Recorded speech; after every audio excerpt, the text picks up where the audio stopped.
وسلم دائما أبدا على حبيبك خير الخلق كلهم مولاي صل وسلم دائما أبدا على حبيبك خير الخلق كلهم مولاي صل وسلم دائما أبدا على حبيبك خير الخلق كلهم محمد أشرف العرب والعجم محمد خير من يمشي على قدم محمد معروف جامعه محمد صاحب الإحسان والكرم مولاي صل وسلم دائما أبدا على حبيبك خير الخلق كلهم محمد تدرس الله قاطبة محمد خالق الأبواب والكريم محمد من ثقل حافظ محمد طيب الأخلاق والشيم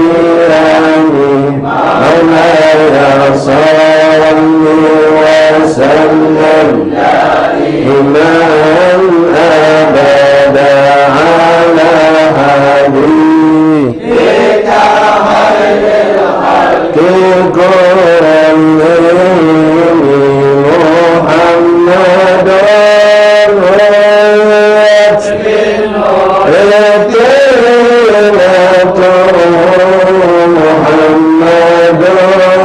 لم يزل نورا من الكلام محمد حكيم بالعدل ذو الحافظ محمد عديل الإنعام والحكم مولاي صل وسلم دائما أبدا على حبيبك خير الخلق كلهم محمد خير الخلق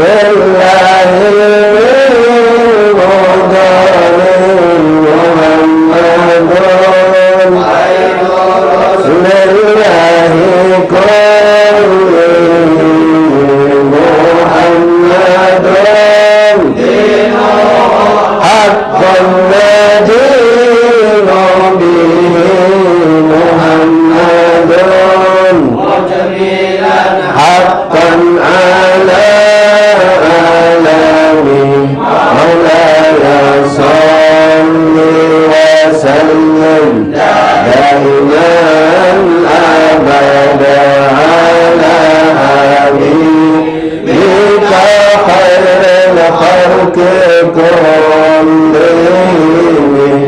محمد روح للأنفسنا محمد فرد على الأمم محمد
Kitab sikapnya mana?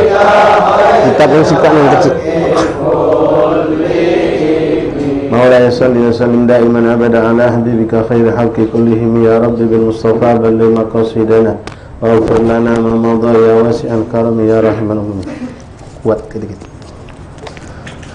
الفاتحة إلى سيدنا محمد شفينا قرة عين سيدنا رسول الله محمد بن عبد الله صلى الله عليه وسلم أهل بيته وأزواجه وذريته وأنصاره وأصحابه وأحبابه جميعا ثم إلى وكالة أولى مفرده من شارك الأرض إلى مغاربها برها خصوصا سادتنا أولى مغربنا حليه هذه البلدة أهل البلد دار السلام صاحب هذا الدار الحبيب البركة محمد بن محسن السجاد وأبي وأمي وأخواني وأخواتي وأبراني ومشايخي وكانت أولاد أهل هذا البلد أهل البلد دار السلام وكان من سعادة الصوفية أينما كان في مشارق الأرض إلى مغربها برها ثم إلى الوكالة المعالي كتب النافية ومسلم كتب النافية مشايخنا حضر والأذكار والأوراد والأحزاب والزمن والصلوات والأعواد والنجاة من الجمعين خصوصا قرأنا كتبهم وأورادهم وأحزابهم وزماتهم وصلواتهم ودعوتهم ونجاتهم في معهدنا في مجالسنا في أيام في أوقاتنا ثم إلى أرواح والدينا ووالدكم خاصة وعاماتنا وعاماتكم المسلمين عامة أن الله يغفر لهم ويرحمهم سمدنا برحمته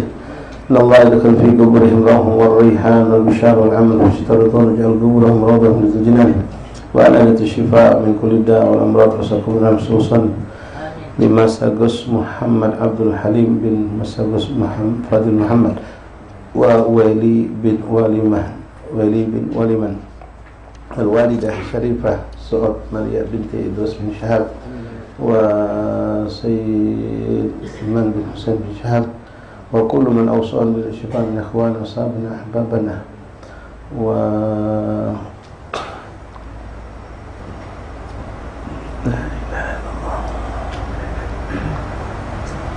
محمد أمين الدين حجي محمد أمين الدين بن حجي عبد الله ثم نوجه القدم الثواب إلى روح السيد صالح بن هاشم الحامد أن الله يغفر له ويرحمه برحمته أن الله يشفيهم شفاء عاجلا شفاء لا يضر سقما ولا آلم ويأتي لهم صحة والعافية التامة ويسكن كل طاعة ويختم لنا ولكم حسن الخاتمة فيه والعافية جالبة كل خير فية كل شر لنا ولكم بسم الله إلى حضرة النبي. فاتحة. الحمد لله رب العالمين الرحمن الرحيم مالك يوم الدين إياك نعبد وإياك نستعين اهدنا الصراط المستقيم صراط الذين أنعمت عليهم غير المغضوب عليهم ولا الضالين آمين. بسم الله الرحمن الرحيم. الحمد لله رب العالمين حمدا يوافي نعمه ويكافئ مزيده يا ربنا لك الحمد كما ينبغي لجلالك الكريم وعظيم سلطانك. اللهم صل وسلم وبارك وكرم على سيدنا محمد المفتاح باب رحمة الله عدد ما في علم الله صلاة وسلاما دائمين بدوام ملك الله وعلى آله وصحبه ومن والاه. اللهم رب اشرح لي صدري ويسر لي أمري واحلل عقدة من لساني يفقهوا قولي. ربي زدنا علما ويقينا وارزقنا فهما. اللهم ارزقنا فهم النبيين وحفظ المرسلين وإلحامك إلحام الملائكة المقربين. سبحانك لا علم لنا إلا ما علمتنا إنك أنت العليم الحكيم وتب علينا يا رب إنك أنت التواب الرحيم واغفر لنا وارحمنا وأنت خير الراحمين فانصرنا على القوم الكافرين برحمتك يا أرحم الراحمين يا أرحم الراحمين يا أرحم الراحمين. اللهم هذا منك بك إليك ولا حول ولا قوة إلا بك. صلى الله على سيدنا محمد النبي وعلى آله وصحبه وسلم. الحمد لله رب العالمين. معاشر الحبايب وبابات حاضرين حاضرات rahimani rahimakumullah jamaah majelis taklim di kediaman Al-Habib Muhammad bin Husain As-Segaf, majelis Kampung Waspada, insyaallah kita semua dirahmati Allah. Alhamdulillah, alhamdulillah, tanpa terasa kita sudah masuk hari yang kelima, malam yang keenam daripada bulan Rajabul Asad, bulan Rajab yang penuh berkah. Ya Allah, mudah-mudahan benar-benar kita dapatkan keberkahan dari bulan ini. Dari 1 sampai 5 hari ini yang sebentar lagi akan kita selesaikan dalam hitungan 1-2 jam ini. Mudah-mudahan ya Rabb semua amal soleh bahkan lintasan niat soleh kita diterima oleh Allah, dilipat gandakan pahala oleh Allah, dan mudah-mudahan segala bentuk kesalahan, kehilapan, dosa maksiat kita lakukan sepanjang hari-hari ini Allah maafkan, Allah ampunkan, Allah bersihkan dari suhub lembaran amal kita, dan mudah-mudahan semua istighfar yang kita panjatkan, kita ucapkan, diterima oleh Allah Subhanahu wa taala sebagai pengampun dosa kita, bukanlah terkelompok dari istighfar yang masih butuh istighfar. Istighfar yang butuh diistighfarkan lagi, insyaallah tidak termasuk dalam kelompok itu, dan mudah-mudahan kita bisa lebih memperbaiki taubat kita kepada Allah di sisa hari-hari ini dengan lebih khusyuk, lebih menyadari tentang kesalahan dan dosa-dosa kita, dan kita minta agar Allah diberikan kemampuan lebih banyak lagi untuk taubat, lebih banyak lagi untuk menjauhkan diri dari segala kelalaian, kemaksiatan dan dosa, baik itu dosa kita sama Allah, apalagi dengan dosa dengan sesama makhluk Allah Subhanahu wa taala. Dan mudah-mudahan Allah istiqomahkan kita dalam keadaan taat dan bertahan dekat kepada Allah dan Rasul zahiran wa batinan, sampai kita dipertemukan Allah dalam bulan Sya'ban dengan keadaan yang lebih baik lagi, dan sampai kita pun mendapatkan keberkahan bulan Sya'ban dan diperjumpakan dengan Ramadan insyaallah. Amin wa amin ya rabbal alamin. Allahumma barik lana fi Rajab wa Sya'ban wa ballighna Ramadan. Allahumma barik lana وبلغنا رمضان. اللهم بارك لنا في رجب وشعبان وبلغنا رمضان وأعنا على الصيام وقيام القرآن وإحياء السنن وأفضل يا ربنا من الذنوب والآثام برحمتك يا أرحم الراحمين. معاشر الحبايب وبابات حاضرين حضرات إخوان أخوات رحمني رحمكم الله. Alhamdulillah, alhamdulillah, mari kita dikumpulkan Allah di rumah yang penuh berkah ini untuk melanjutkan kembali menghidupkan majelis taklim kita setiap Rabu dan Asar.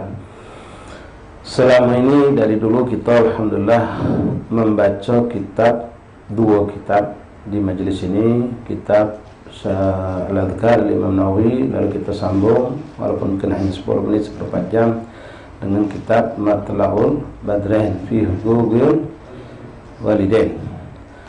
Nah, alhamdulillah ketika kemarin waktu asar itu kepada maghrib itu agak sempit ya, mungkin ada setengah tahun kita absen tidak baca kitab Matla'il Badrain, kita terus baca kitab Adhkar Nawawi. Nah, sekarang insyaallah sebenarnya kami sudah punya niat kemarin dari awal setahun nak mulai kembali baca kitab Matla'il Badrain, tapi terhambat ada beberapa hal sehingga mungkin hari ini baru kami mulai. Jadi untuk hari ini insyaallah kita baca kitab Matla'ul Badrain, satu kitab, dan insyaallah kalau diizinkan mulai minggu depan kembali kita akan mulai kembali baca dua kitab. Wa illah kita kejar ketinggalan qadha daripada kitab Matla'ul Badrain ini, mungkin setiap Rabu kita kejar ini dulu ya, karena begitu lama sudah kita dah baca, dan insyaallah nanti ada saatnya kita akan baca kembali dua dari kitab itu insyaallah ta'ala. Jadi bagi ikhwan yang kemarin bawa sekarang dah bawa, kami minta maaf ya, karena tidak diinfokan terlebih dahulu, dan lebih lagi minta maaf yang sudah bawa kitab Al-Adhkar mungkin hari ini tidak dibaca. Insyaallah apa yang antum niatkan dan bawa kitab itu tetap diberikan Allah keberkahannya insyaallah ta'ala. Amin ya rabbal alamin. Kalau memang ada simpanan di lemari boleh dikeluarkan ya. Kita sampai ke halaman 54-55.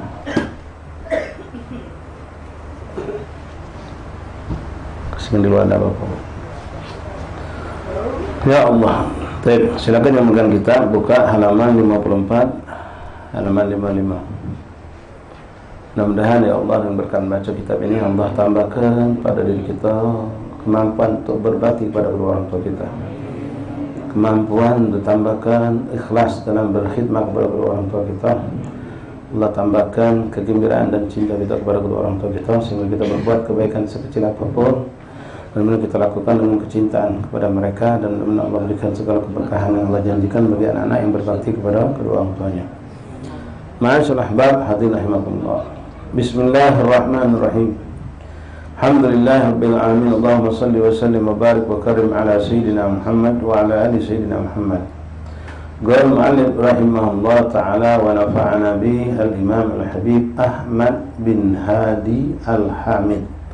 Jadi pengarang kitab Matla'ul Badrain ini Habib Ahmad bin Hadi al-Hamid, seorang tokoh ulama habaib yang ada di Jawa Timur tepatnya.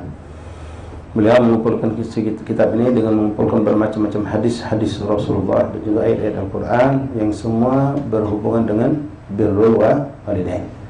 Begitu banyak sudah kita dapat nasihat dari kitab ini, dan mudah-mudahan kita akan terus mendapatkan nasihat dan menjadikan diri kita lebih baik dan lebih baik bersikap kepada kedua orang tua kita, baik semasa mereka masih hidup bersama kita ataupun mungkin sudah wafat. Kita akan terus berbuat kebaikan untuk mereka insyaallah taala. Ma'asyiral ahbab, ikhwani rahimani rahimakumullah. Bismillahirrahmanirrahim. Alhamdulillah rabbil alamin. Allahumma salli wa sallim ala sayyidina Muhammad wa ala ali sayyidina Muhammad. Qala al-mu'allif rahimahullah ta'ala wa nafa'ana fil ilmi fid darin amin. Amma min al-kitab fa ubayyin fi qawlihi wa a'udzu billahi minasyaitonir rajim wa a'budullaha wa la tusyriku bihi syai'an wa bil walidayni ihsana. Wa qawluhu sammat ayatuhu wa qada rabbuka alla ta'budu illa iyyahu wa bil walidayni ihsana wa bil walidayni ihsanan imma yablughanna 'indaka al-kibara ahaduhuma أو كلاهما فلا تقل لهما أف ولا تنهرهما وقل لهما قولا كريما. قال تعالى واخفض لهما جناح الذل من الرحمة وقل رب ارحمهما كما ربياني صغيرا. وقوله تفرد بالكمال أعوذ بالله من الشيطان الرجيم أن اشكر لي ولوالديك إلي المصير. وقال تعالى وإن جاهداك على أن تشرك بي ما ليس لك به علم فلا تطعهما وصاحبهما في الدنيا معروفا واتبع سبيل من أناب إليه.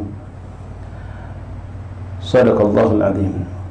وقوله تنزه عما لا يليك ووصينا الإنسان بوالديه إحسانا حملته أمه كرها ووضعته كرها وحمله وفصاله 30 شهرا. صدق الله العظيم وصدق النبي الكريم ونحن على ذلك من الشاهدين الشاكرين الحمد لله رب العالمين. Ma'asyiral ahbab hadirin rahimani rahimakumullah.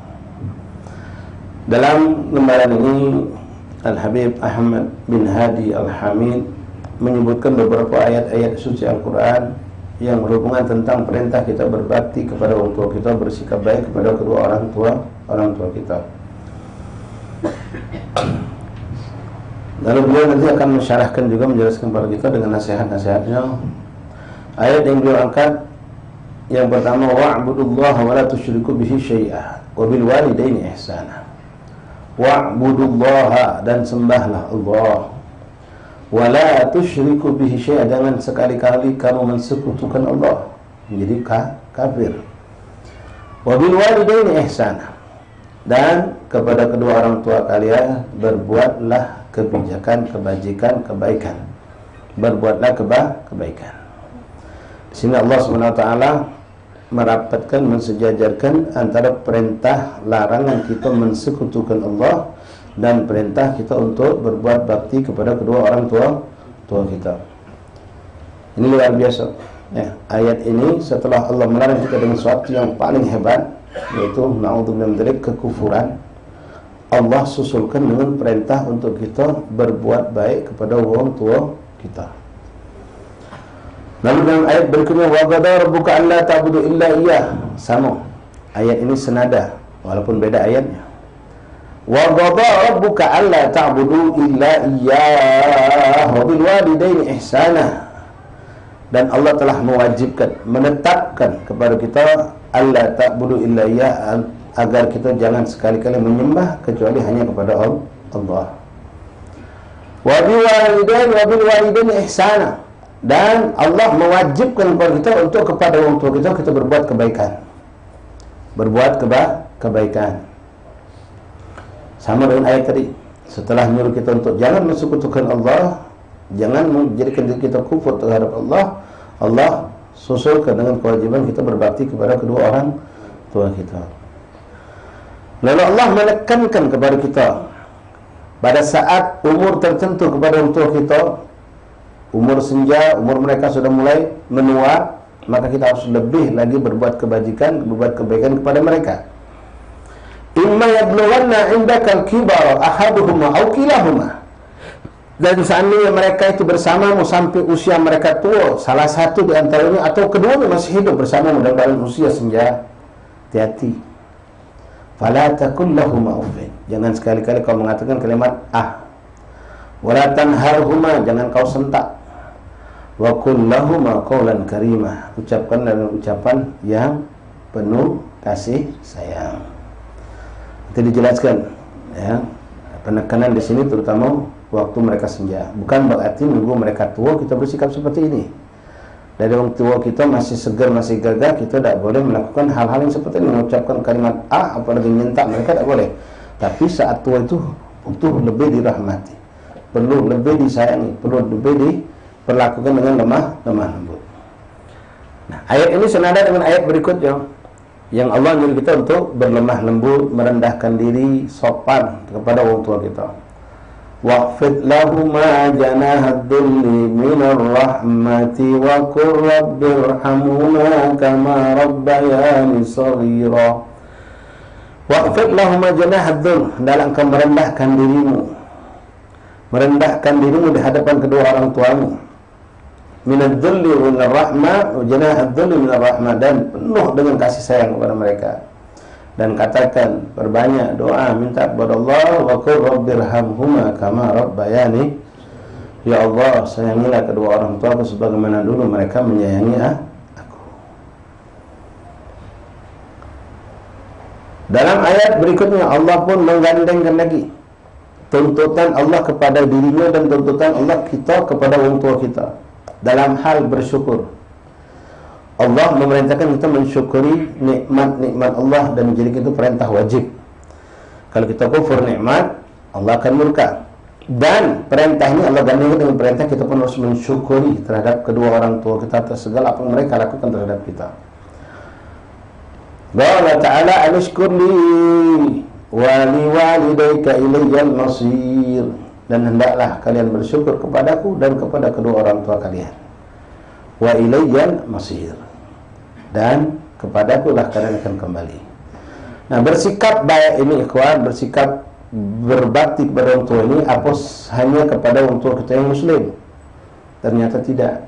Saking hebatnya kedudukan orang tua Allah ikhwan, Allah meletakkan kewajiban ini untuk kita hormat, cinta, takdim, berbakti, berbuat baik, sopan santun kepada mereka. Wa in kana, walaupun seandainya kedua orang tua kita naudzubillah atau salah satu di antara mereka bukan muslim, Allah akan murka kalau kita bersikap buruk kepada mereka.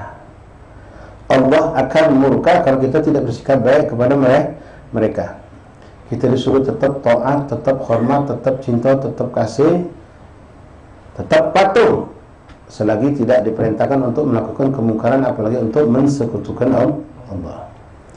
Qala Allah Ta'ala, wa in jahadaka ala an tusyrika bi ma laysa laka bihi ilm. Seandainya engkau dipaksa oleh orang tuamu yang kafir untuk mensekutukan aku, dalam hal ini termasuk melakukan apapun bentuk kemaksiatan yang menentang perintah Allah, fala tuti'huma, jangan kau taat sama dia, jangan kau patuhi dia. Tapi Allah ajar ke kita, kau tolak jangan dengan kasar. Sallallahu alaihi Nabi. Allah wan, alangkah hebatnya orang tua kita ni. Sampai orang tua kita yang kafir, yang mereka durhaka sama Allah dan mengakui Allah sebagai Tuhan, kita disuruh berbuat baik sama mereka, beramal saleh dengan mereka, berbuat ihsan kepada mereka, patuh kepada mereka, dan tidak pernah membantah omongan mereka, kecuali kalau mereka menyuruh kita untuk bermaksiat kepada Allah. Itu pun kita disuruh nolak bukan dengan kasar, bukan dengan kita menyerang mereka, tentang mereka kafir lalu kita serang atau kita berontak dengan kasar. Allah mengatakan wasahibhuma, pertama tadi fala tuti'huma, jangan kau taati, jangan kau ikuti perintah mereka untuk mensekutukan Allah, untuk bermaksiat kepada Allah. Tapi Allah katakan apa? Wasahibhuma fid dunya ma'rufah. Tapi kau pergaulilah kedua orang tuamu itu yang kafir itu ma'rufah, dengan penuh kebaikan, dengan ihsan, dengan kebaikan, dengan taat. Walaupun mereka tadi ngajak kita untuk bermaksiat kepada Allah, kita tidak toleh, kita tidak ikuti, kita tidak jalankan, tapi kita tetap disuruh untuk taat, tetap berbuat baik. Wasahib huma, dan temanilah mereka, dan pergaulilah mereka, dan duduklah bersama mereka. Di dunia ini ma'rufah, dengan baik.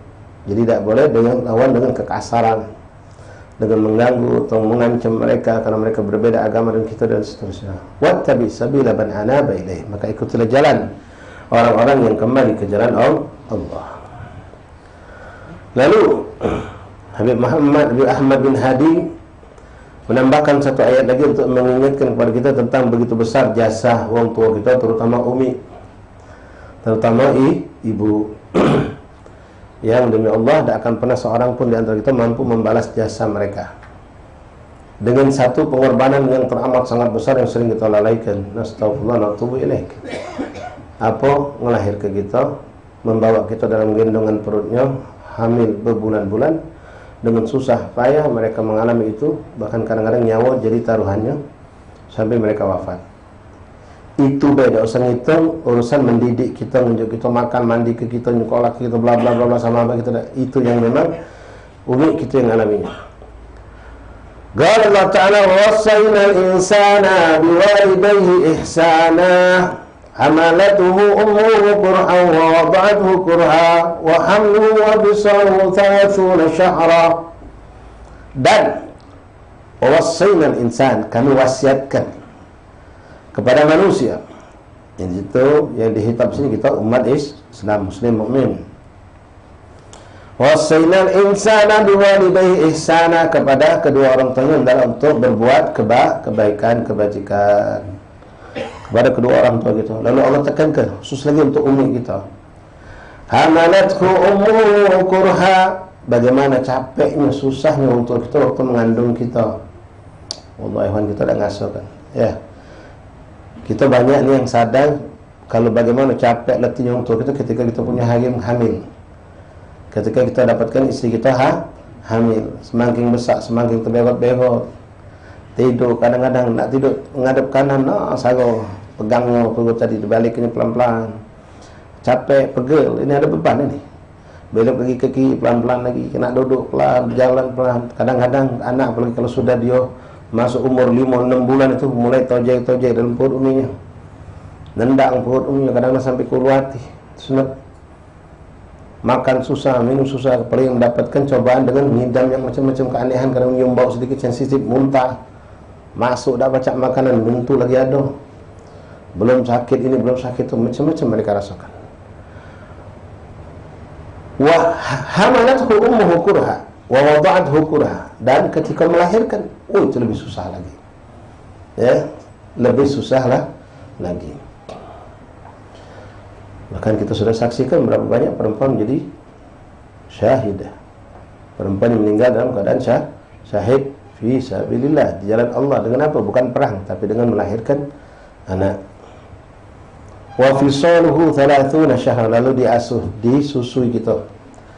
Semua itu kurang lebih 30 bulan lamanya. Nah, kenapa 30 bulan di sini? Seharusnya kalau hitungannya 33 bulan. Seharusnya hitungannya 33 bulan. 2 tahun menyusui, 9 bulan mengandung. 2 tahun itu 24. 24 tambah 3 berapa? 33 bulan sebetulnya. Tapi di sini Al-Quran mengatakan 30. Ini Al-Quran Maha benar Allah dengan segala firman-Nya. Ya, ini umur yang paling minimal manusia bisa terlahirkan ketika kandungan umur 6 bulan. Tak ada manusia lahir umur 5 bulan prematur hidup tak kata. 5 bulan tak ada, 4 bulan tak ada. Mulai bisa lahir prematur itu umur 6 bulan. Masuk 7 bulan, 8 bulan, itu kemungkinan yang bisa jadi kalau prematur di bawah 6 bulan itu tidak ada. Ya, tidak akan pernah ada yang selamat, kebanyakan langsung wafat. Tapi kalau 6 bulan boleh jadi akan hidup dan selamat. Itu. Baik, sekarang kita dengar syarah atau penjelasan dari Habib Ahmad bin Hadi Al-Hamid tentang ayat-ayat tadi, ikhwani. Kalau kami tadi cuma sekedar menjelaskan, menterjemahkan. وهذا تشديد البلاغ النهاية في الشدة فإنك ترى الوصية بالإحسان إلى الوالدين في الدرجة الثانية من عبادته عز وجل توحid. Beliau katakan, perhatikan ya auladi, perhatikan wahai anakku, perhatikan wahai saudaraku. Allah meletakkan kewajiban kita berbakti sama orang tua kedua derajatnya setelah wajib kita tidak mensekutukan Allah, wajib mengesahkan Allah dan tidak boleh sekali-kali kita mensekutukan Allah. Diletakkan itu paling utama untuk mentauhidkan Allah, tidak mengkufuri Allah, tidak mensekutukan Allah. Lalu wabil walidaini ihsana, muncul perintah yang kedua untuk kita berbuat bakti baik kepada orang tua kita. Wa ma'lum anna man akhalla bidzalika fi janibihi ta'ala kana lahu 'adzaban 'alim al-abadi alladhi la yantahi hadha wa hadha yadhru min akhalla bil ihsan ila al-walidain bi'adzab fi darajati tsaniyah. Kita perhatikan kata beliau, kewajiban untuk mengesahkan Allah, tidak mensekutukan Allah, menghambakan diri kepada Allah. Kalau orang melanggar ini, menjadikan dirinya kufur, maka Allah akan siapkan azab bin alim, azab yang sangat pedih. Kekal dia di neraka, akan keluar dari neraka. Itu siapa? Orang yang kufur kepada Allah, keluar dari syariat Islam, murtad atau memang tidak mau menyembah Allah, tidak mau mengesahkan Allah sebagai itu Tuhan. Allah sebutkan kana lahu adzabun alimul abadiyyul ladzi la yantahi. Allah siapkan untuk orang seperti itu yang kafir dengan azab yang sangat teramat sangat pedih di neraka jahanamnya Allah, abadiyyul la yantahi, selama-lamanya tidak akan pernah selesai. Itu ada untuk orang yang mensekutukan Allah. Nah, ini derajat kedua perintah, kita disuruh untuk berbuat baik kepada orang tua. Maka kata Habib Ahmad bin Hadi Al-Hamid, kalau kita na'udzubillah melakukan pelanggaran, tidak berbuat baik kepada orang tua, maka derajat adab yang kita bakal dapatkan sebawah satu derajat pada adab kalau kita tadi mensekutukan Allah.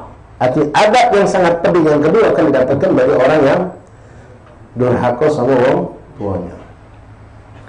Baik, ikhwan rahimakumullah. Lalu beliau mengatakan, في الدرجة الثانية من ذلك العذاب العظيم بل أقول إن الإخلال بذلك الإحسان يعجب عذابا كعذاب الشرك بالله. Perhatikan kata beliau, ini ucapan ulama, kalau orang yang tidak berbuat baik, kan disuruh kita berbuat baik sama orang tua kita, dia tidak berbuat baik tapi tidak berbuat jahat, dikuntang gitu ya banyak, kuntang orang ibunya, dia mampu berbuat baik tapi tidak berbuat baik, maka dia akan dituntut Allah dengan azab. Karena Allah perintahkan kita berbuat baik. Nah, lalu bagaimana dengan orang yang berbuat buruk? Bagaimana dengan orang yang berbuat buruk, menghinakan, melalaikan, menyusahkan, memberikan hal yang buruk buat orang tuanya? Maka azab itu tidak bisa dibayangkan, mungkin sederajat dengan azab yang kufur kepada Allah. Illa kalau orang tuanya meridai, memaafkan, dia baca keluar dari api nerakanya Allah. Tapi kalau belum sempat orang tuanya meridai, orang tua sudah wafat dan dia berbuat zalim jahat tersebut, dan dia pun tidak sempat bertobat, tidak sempat membalikkan keburukan dengan kebaikan, maka na'udzubillah, mungkin orang itu akan menjadi kelompok orang yang paling terakhir keluar dari nerakanya Allah Subhanahu wa taala. Jadi beliau menekankan perintah Allah pertama untuk menyembah Allah dan jangan mensekutukan Allah. Orang yang melanggar perintah Allah ini, Allah siapkan azabun alim, azab yang pedih di neraka jahanam Allah, kekal abadi, tidak akan pernah selesai dan tidak akan pernah keluar. Lalu Allah perintahkan wabil walidaini ihsana, dan diperintahkan kita berbuat baik kepada orang tua kita. Berbuat baik.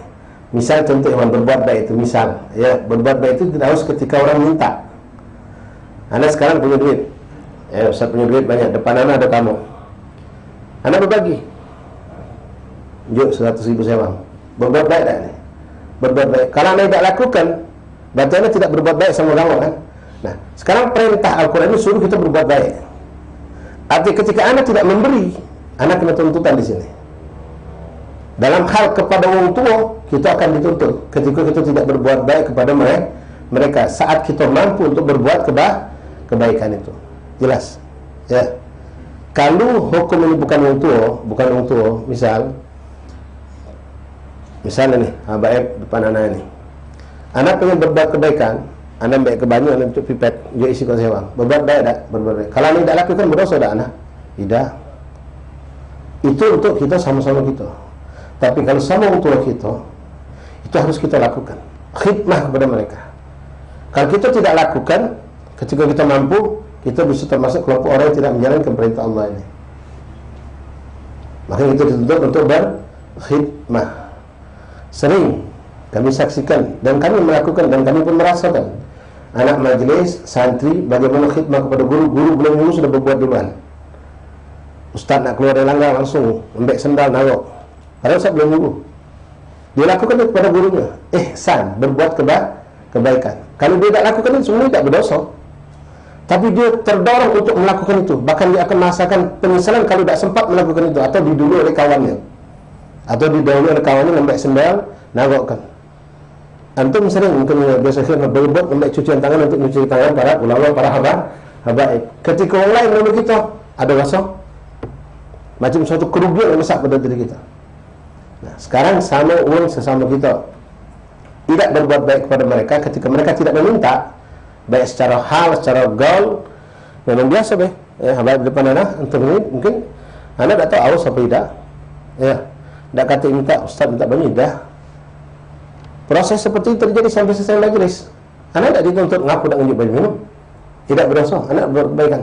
Tapi ketika anak melakukan kebaikan, anak dapat nilai positif, pahala dapat, jangan kata mereka dapat, dan kebaikan dapat. Nah, ini untuk sesama kita. Tapi untuk ikhwan, ketika kita saksikan kita mampu berbuat kebaikan dan kita tidak lakukan, itu bisa menjadi suatu keburukan. Ini menurut pandangan tafsiran sebagian ulama.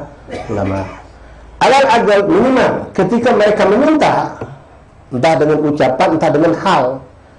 Dengan hal itu misalnya kita juga, abah kita duduk dalam keadaan kepanasan, kipas yang dekat hidup ke? Oh, jangan begitu. Dia nak tegak sungkan dengan hidup kipas angin. Kita mampu menghidupkan, tapi kita talak ke? Oh, berdosa nih. Jangan ke sama abah kita, sama orang lain pun kita bakal kena tuntutan. Mampu berbuat kebaikan tapi tidak kita lakukan. Wabil ihsani, wabil walidain ihsana. Jadi seperti itu kata beliau. Ya, ini pendapat sebagian ulama seperti tadi. Artinya ketika kita mampu untuk berbuat kebaikan kepada orang tua kita, tapi kita tidak lakukan, itu akan menjadi suatu keburukan buat kita. Apalagi kalau naudzubillah min dzalik, tidak berbuat baik pun kita akan dituntut. Apalagi kalau kita mendatangkan keburukan kepada mereka, melakukan keburukan, melakukan kesalahan. Apalagi kalau tidak dibarengi dengan taubat, minta maaf. Nah, manusia, ikhwan, siapapun kita pasti pernah kesalahan, berbuat salah kepada orang tua, pernah berbuat keburukan mungkin kepada orang tua kita. Ya, kita dituntut minta maaf, dan insya Allah kita selalu minta maaf, dan orang tua kita pun memaafkan. Insya Allah selesai di atas dunia nih. Tapi kalau yang durhaka, na'udzubillah, yang zaman sekarang sudah banyak kita saksikan. Bahkan na'udzubillah mengerikan sekali. Ada anak berani memukul orang tuanya gara-gara tidak diinjak duit oleh orang tuanya. Sekarang banyak anak-anak kecil sekarang ya. Ya, ini ngeri kita nyimak ya. Ya karena pengaruh gadget tadi, pengaruh HP, pengaruh apa. Ketika dia main dengan suara yang kuat, umi yang ngajak pergi kondangan, ini ada yang hadir itu merasa terganggu dengan suara. Dia minta itu. Wong mana kalau ke budak itu, umi tidak kelemahan, hanya mau, nah matikan. Dah galak budak. Dia tidak peduli, dia senang asyik. Begitu emaknya ngambek, langsung terbak emaknya, digebuk ini depan orang lain. Maaf, salah pertama dari ibunya. Apa biarkan budak ini terbiasa dengan main. Sekarang begitu. Kalau dulu budak kecil diadamkan dengan permain. Nah, ada budak kecil melak umi, melak abah akan pergi ke majlis, pergi ke kondangan, disiapkan makanan sebanyak tidak. Kadang-kadang makanan yang merusak kesehatan mereka. Penting anak kami diam. Penting anak kami diam. Sekarang banyak sekali kadang-kadang kita merasa terganggu, dan saya pernah mengalami seperti itu. Pergi majlis, ada budak kecil duduk depan kita, asyik main game. Duduk di majlis. Memang adem, tidak nganggung, tapi suara itu dan pandangnya tidak cantik. Apalagi begitu orang berdoa, dia asyik dengan game-nya. Begitu dimbek, waduh, ngeberontak luar biasa. Nah, pernah di bandara, dapat itu juga. Pas di bandara itu kita pernah rombongan, ada budak kecil teriak-teriak, nyangka kita kejinan, kemasukan. Wow, berontak, teriak-teriak. Ternyata dia punya mainan tadi, game tadi, HP tadi, diambil oleh kakaknya. Saya pecah kesurupan, yang kita kesurupan. Ternyata cuma HP tadi. Sehingga bapaknya marahi kakaknya tadi, mengembalikan. Bapaknya tak baca ngapa-ngapa lagi sudah. Ini ada proses, tidak mungkin langsung seperti itu. Boleh jadi proses itu singkat, sekian bulan, sekian tahun, jadi akhirnya anak ini jadi egois, ya, jadi tekak, jadi ahmad. Belum lagi saraf-saraf tubuhnya akan rusak, pemikiran juga akan rusak. Wa iyadu billah min dzalik. Taib ikhwan rahmatullah.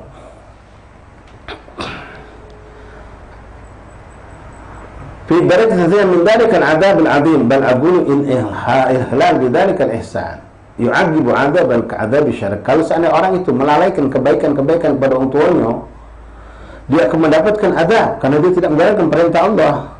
Lau sabir an walad ma'al istighfar wal istihana wal istihlal. Bagaimana kalau si anak ini merendahkan, menghinakan, mengganggu, menghardik, melakukan keburukan kepada orang tuanya. Na'udzubillah, tidak terbayangkan keburukan itu akan mengakibatkan apa yang bakal datang kepada sang anak. Wal ayat kama tadal tutlaqal ihsan wa la tubayyiduhu bi waqtin duna waqtin. Berbuat kebaikan dalam ayat ini kita disuruh dari semenjak kita mampu, dari semenjak kita memayyiz, berakal, atau minimal setelah kita balik. Karena ketika balik itulah terhitung berbuat baik dan dosa itu dicatat oleh Allah Subhanahu wa taala. Dari saat itu walaupun umi abang itu masih segar sehat, ya umi masih umur 25, abang masih umur 26, atau umi bahkan masih umur 21, masih cantik, masih gagah, masih bagus. Ketika kita sudah balik, misalnya menemukan orang tua kita masih gagah, masih sehat, masih Masya Allah, tetap kita wajib berbuat kebaikan kepada mereka. Nah, nanti ketika mereka sudah tua, maka kita dituntut untuk lebih berbuat baik, lebih berlemah lembut kepada mereka, lebih lutuf, lebih ramah. Karena kondisi mereka seperti kita masih kecil. Makanya doa tadi, Rabbirhamhuma kama rabbayani shaghira. Ya Allah, sayangilah kedua orang tuaku sebagaimana mereka dulu menyayangi aku ketika aku masih kecil. Nah, ini hati-hati ikhwan. Ya. Sebagian ulama ada yang mengatakan ini standar. Mak mana kita dulu nyayangi, dalam hati kata nyayangi dengan benar. Ya, bukan nyayangi seperti itu, nyayangi juga. Apa kendak anak dipelok ke, tapi ternyata menjerumuskan anak. Ya, nyayangi dalam hati kata benar-benar anak ini diselamatkan dari segala keburukan. Dijaga kesehatannya, dijaga makan minumnya, diberikan pakaiannya, dididik dengan cara baik, dijauhkan dari hal-hal yang mencelakakan, memburukkan dia, dibimbing, dikenalkan dengan hal-hal yang mendekatkan kepada Allah, diajarkan agama. Itu bentuk sayang yang benar. Berkorban kita berbalik sebagai bapak, pagi sampai sore nyari duit, kadang tidak cukup, kita berejo lagi nyari tambahan. Ya, kalau kita tidak punya duit sampai kita tahan tambang lagi, minjem sana, minjem sini. Ketika anak kita sakit, kita begitu prihatin sampai kita yang sakit juga jaga dia sampai tidak tidur. Begitu hebat kasih sayang tua. Nah, hati-hati orang yang galak melalaikan hal-hal ini kepada anaknya. Ada orang anak punya bapak tapi punya anak yatim. Bapak masih hidup tapi punya anak yatim. Tak pula dilawai, tak pula diagui. Tak pernah mendapatkan kasih sayang. Sekarang pun maaf, banyak ibu-ibu sudah tidak seperti ibu kita dulu. Kalau dulu kita balik dari sekolah, ada kasus apa-apa di sekolah buat kita sedih, bingung atau nangis, balik sekolah ada ebok di rumah. Minai berapa banyak anak balik ke rumah ebok dah ganti. Yang ada cuma gede lagi yang kita nangis. Dulu kita ada ibu kita. Abah di pasar dari dulu memang sudah berdolatullah. Tapi sekarang berapa banyak perempuan-perempuan tidak ada di rumah. Bahkan yang dulu kita disuapi oleh ibu kita, disuapi, dimandikan, dipakai ke baju. Sekarang berapa banyak yang menyuapi anak bukan ibu kita. Kadang gedenya, kadang pembantu rumah. Hilang keberkahan ini. Wahagata. Ya, bahkan umi itu dari dulu ikhwan, sampai Allah sifatkan dalam Al-Quran itu dalam gambaran yang sebenarnya buruk, tapi kalimat ini diambil dalam ayat Al-Quran. Dalam ayat Al-Quran mengatakan fa ummuhu hawiyah. Dan ummuhu di situ bukan arti umi, tapi menunjukkan umi itu tempat kembali. Fa ummuhu hawiyah. Sebenarnya Allah bisa mengatakan fa marja'uhu hawiyah, tempat kembali mereka neraka hawiyah. Tapi Allah pakai kalimat ummu. Menunjukkan apa? Ummu itu tempat kita balik. Kita ada susah pun, ada gelisah pun dari kecil ngadunya kepada umi. Abah kan yang sudah ke ebok sana. Dia ebok. Abah dah galaknya. Abah ngasal kalau sudah nyari duit lah, capek lah, letih, dapat duit dan menunjuk kewajiban sudah. Dah galak ditambah lagi dengan kesusahan. Tapi yang ipuk kita, kalau kita sakit, kompres setengah jam sekali kering, bahasanya kita tidur kita. Ya, apalagi lampu mati, ngipasi kita. Masya Allah, baik. Sampai kadang-kadang dia terkantuk-kantuk. Lebih kita tadi itu. Nah, sekarang ini sudah banyak hilang. Sudah banyak hilang. Nah, seperti itulah. Dulu orang tua kita berbuat kebaikan, maka kita katakan, warhamhuma kama rabbayani shaghira. Hati-hati uang yang tidak punya kasih sayang sama anak. Ini minta maaf, anak sampaikan kepada kita yang laki-laki terutama. Banyak tidak ngerti hukum terhadap orang yang bercerai. Uang yang bercerai, nasallahu alaihi, minta maaf kalau ini mungkin berlaku pada antum, tapi ini ambek, ini ilmu. Banyak orang tidak paham kalau bercerai, ribut dia, lalu berebut anak, nak ngambil anak, akhirnya secara hukum syariat, secara hukum negara, istri atau ibu itu berhak untuk mengayomi anak.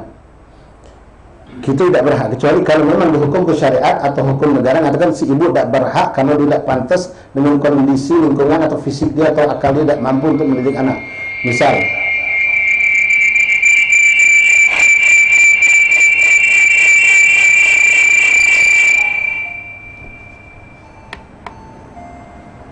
Bismillah.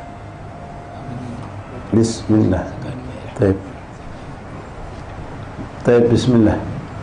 Ya, misal ini orang tuanya yang betina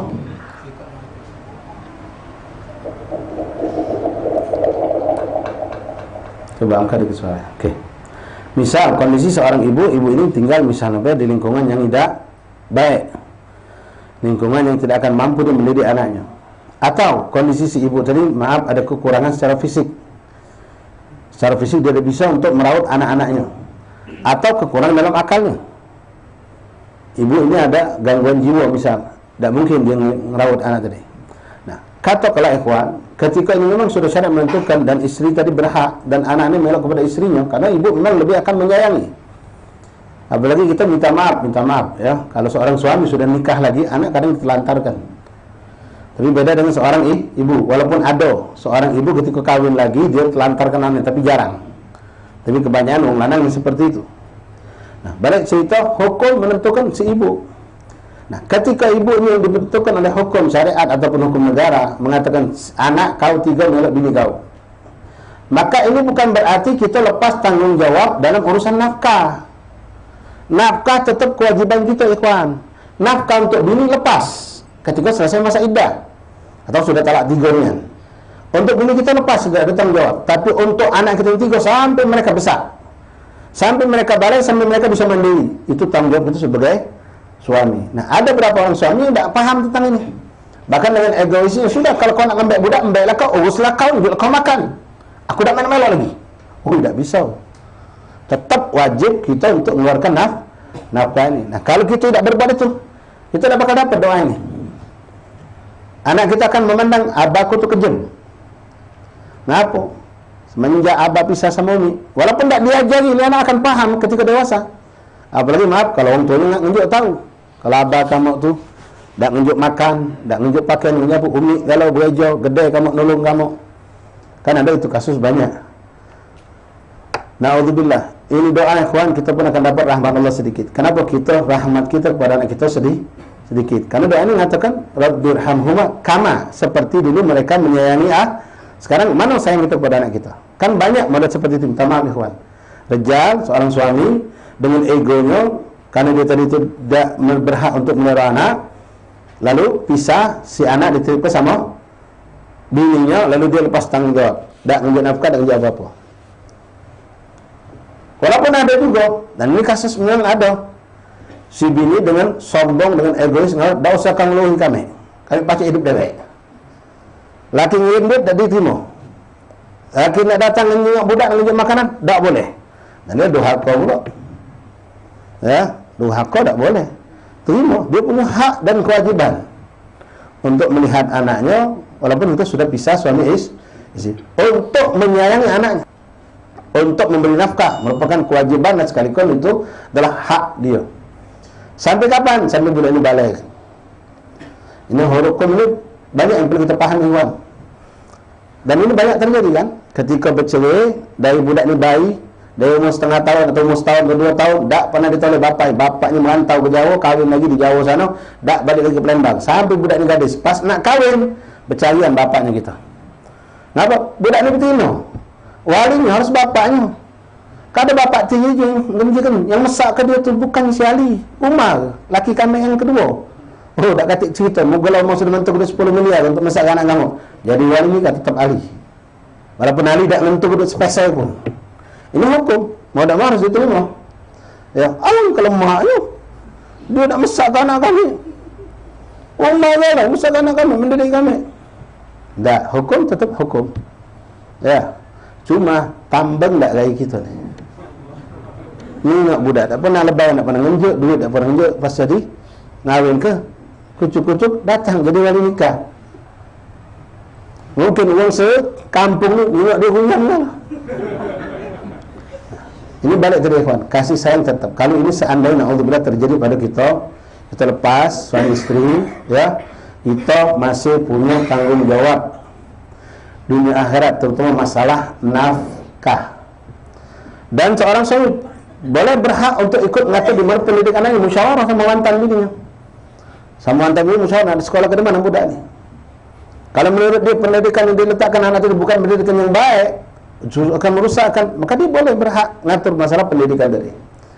Nah, ini bentuk rahmah, bentuk kasih sayang. Ya. Bukan dikuntang kendai itu tidak. Baik, wallahu a'lam. Wal ayat kama tara tutlaq al ihsan tajidu waqtu duna waqtin wa dzakart al ayat ats-tsaniyah ma dzakarta min al adab waqtu bulughul kibar li'annahuma fihi ashadd al haja ila tilka al adab wa ahabba an yata'ammal al qari tawilan. Jadi ketika orang tua tadi itu sudah tua, maka kita dituntut lebih lagi. Maka disebutkan itu dalam ayat tadi, wa qada alla ta'budu illa iyyahu bil walidayni ihsana am imma yablughanna ahandakal kabara ahaduhuma aw kilahuma. Ketika orang tua kalau sudah tua, ada bersama kau salah satu atau keduanya, maka lebihkan rahmah, lebihkan kasih sayang. Mak mana dulu, kenapa di situ doanya wa qad birhamhu kama bayna sayyira. Antum ingat, anak ingat mungkin, atau kita kemarin tak ingat bagaimana yang kami gambarkan tadi. Ketika kita sakit, orang tua kita tidak tidur, nyagai kita, ngipasi terus. Yang mana kalau kita ni berhenti dah dekat dia, nangis kita langsung. Pernah tak kita nyagai orang tua kita sampai macam itu? Orang tua kita sakit, tak kita tinggalkan sama sekali, duduk di sampingnya, siap siaga 24 jam.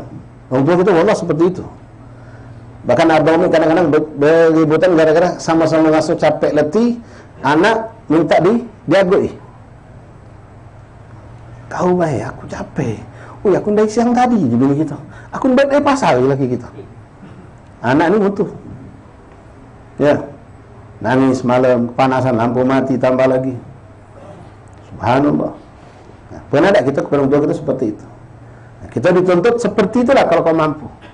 Budak kecil tak mampu apa-apa, kita galau ngejumkannya. Seperti itulah ketika orang tua kita sudah tak mampu apa-apa, kita galau ngejumkannya, kita galau menyiapkan, kita galau ngejauhkannya. Bahkan lihat antum waktu sama antum, sebelum antum minta kadang-kadang kita menunjuk duluan, kita tahu lagi nak apa. Pernah tak kita semua tua kita seperti itu?